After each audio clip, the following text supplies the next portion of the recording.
Sunday channel पर आपको मिलती हैं दिल दहला देने वाली एनिमेटेड हॉरर स्टोरीज।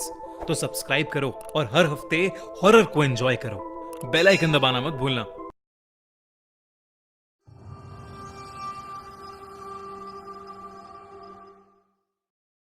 लियोन एक 22 साल का लड़का था। वो अपने पूरे परिवार के साथ सर्बिया में रहता था। लियोन को नए नए सोशल एक्सपेरिमेंट्स करना और चैलेंजेस करना बहुत पसंद था। एक रात लियोन अपने फ्रेंड की पार्टी से अपने घर की तरफ लौट रहा था। कार तेज स्पीड में थी और लियोन ने लाउड वॉल्यूम पर गाने चलाए हुए थे। अचानक उसकी गाड़ी के सामने एक अजीब सी दिखने वाली औरत आ गई। लियोन ये देखकर बौखला गया और उसने गाड़ी का स्टीयरिंग व्हील पूरी तरह घुमा दिया। उसकी गाड़ी एक पेड़ में जाकर टकरा गई और लियोन को सर पर थोड़ी चोट आई। उस रोड के पास एक हॉस्पिटल था जहां का स्टाफ क्रैश की आवाज सुनते ही दौड़ता हुआ आया और लियोन को हॉस्पिटल के अंदर ले गया। लियोन को क्रैश के 15 मिनट बाद ही होश आ चुका था। डॉक्टर ने उसकी मरहम पट्टी कर दी और अब वो घर जा सकता था। लियोन ने अपने लिए एक टैक्सी और अपनी गाड़ी के लिए एक टो ट्रक बुक कराया। उसका वेट करते करते वो हॉस्पिटल में ही अपनी टैक्सी और उस टो ट्रक का वेट करने लगा। वो हॉस्पिटल के सेकंड फ्लोर की बालकनी में खड़ा था। वो बार बार उस औरत के बारे में सोचने लगा जो अचानक उसकी गाड़ी के सामने आ गई थी, मगर उसे लगा कि शायद वो उसके मन का कोई वहम होगा। उस बालकनी से लियोन को उसकी क्रैश्ड गाड़ी साफ नजर आ रही थी। उसने अपने मॉम डैड को अपने एक्सीडेंट के बारे में इन्फॉर्म करने के लिए फोन निकाला ही था कि उसका ध्यान अचानक गाड़ी से कुछ दूर लगी एक स्ट्रीट लाइट पर गया। उस स्ट्रीट लाइट के नीचे उसे वही औरत दिखी जो उसकी गाड़ी के सामने आ गई थी। वो उस स्ट्रीट लाइट के नीचे बेहद अजीब तरीके से डांस कर रही थी। लियोन उसे देखकर बहुत चौंक गया और अपने फोन से उसे रिकॉर्ड करने लगा कि तभी लियोन के फोन पर किसी का कॉल आ गया। लियोन ने जल्दी से फोन काट दिया, लेकिन उसने जैसे ही वापस उस स्ट्रीट लाइट की तरफ देखा तो वो औरत अब वहां से गायब हो चुकी थी। उसके फोन की रिकॉर्डिंग भी अपने आप बंद हो गई। जब उसने अपनी फोन गैलरी चेक करी तो उसमें वो वीडियो थी ही नहीं। लियोन ये देखकर थोड़ा घबरा गया।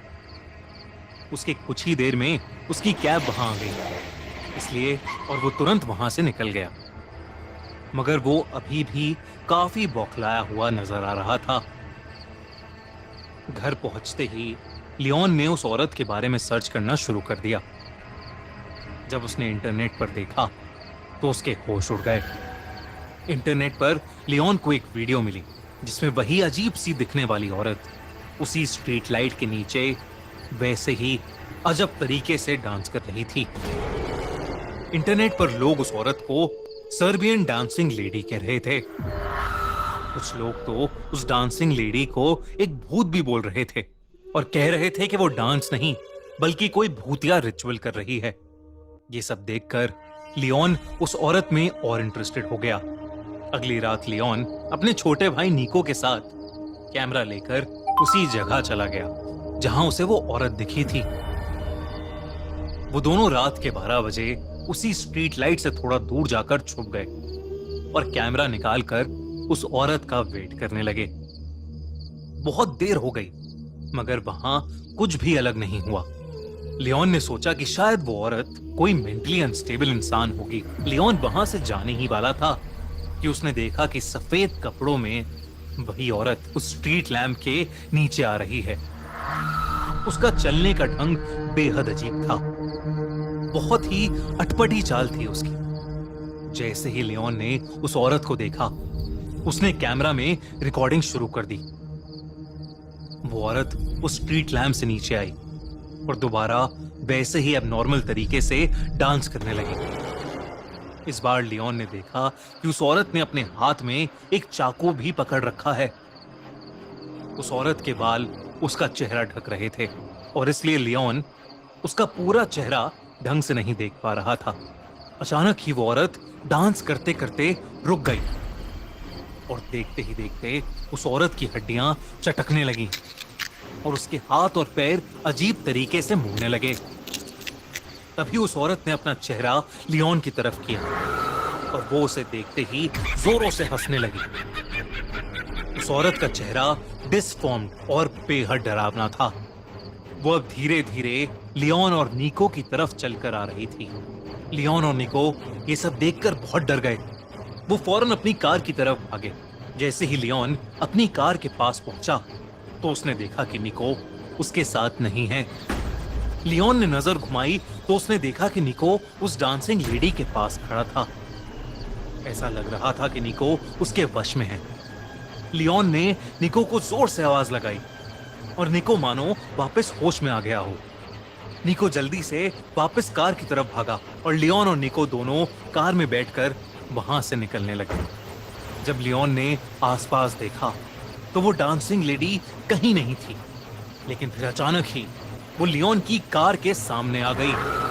उसे देखकर लियोन की रूह कांप गई, लेकिन लियोन ने अपनी कार नहीं रोकी। लियोन की कार उस डांसिंग लेडी के आर पार हो गई और जब लियोन ने अपने रियर व्यू मिरर से पीछे देखा तो वो डांसिंग लेडी उस रोड पर खड़ी लियोन को ही घूर रही थी और फिर अचानक वो हवा में कहीं गायब हो गई।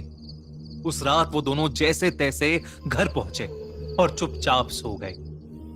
अगले दिन निको ने लियोन को बताया कि उस डांसिंग लेडी ने पिछली रात निको से कहा कि वो खुद डेथ है और वो जिसको भी देखेगी वो उससे उसकी सबसे करीबी चीज छीन लेगी। इस इंसिडेंट के कुछ ही दिनों में कुछ ऐसा हुआ जिसने लियोन और निको की जिंदगी हमेशा हमेशा के लिए बदल दी।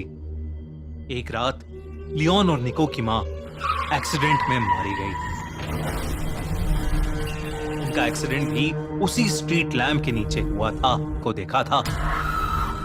कभी कभी तो उस दिन के बाद से लियोन और निको को अक्सर उस डांसिंग लेडी के सपने आते हैं। बल्कि निको की हालत तो इतनी खराब हो गई कि वो कभी कभी रात में अपने घर से निकलकर बाहर सड़क पर उसी डांसिंग लेडी की तरह वैसा ही अजीब डांस करने लगता है। दोस्तों, सर्बियन डांसिंग लेडी सच में है या नहीं ये तो हम नहीं जानते, पर अगर आपको देर रात में कभी कोई ऐसी डांसिंग लेडी दिखे तो उससे दूर ही रहिएगा।